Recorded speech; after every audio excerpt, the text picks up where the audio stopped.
Hi, I'm Nate, and today I'd like to talk about our Max Tapener tying machine.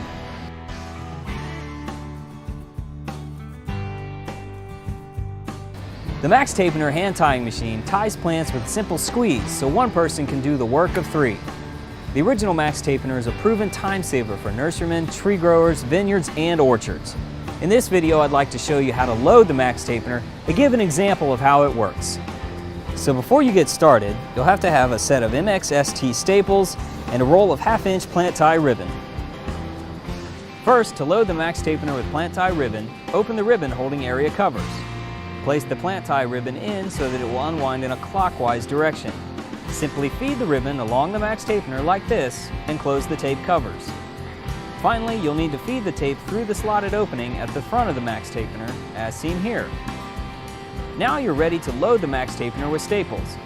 Begin by removing the staple pusher unit located near the grip.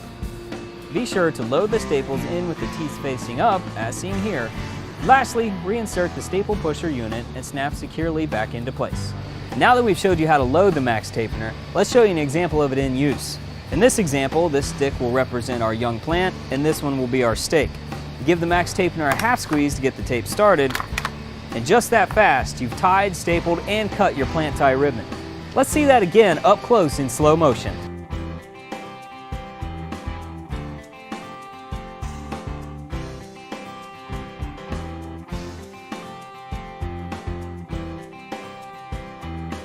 So as you can see, the Max Tapener will save you a lot of time and effort in the field. Call or order online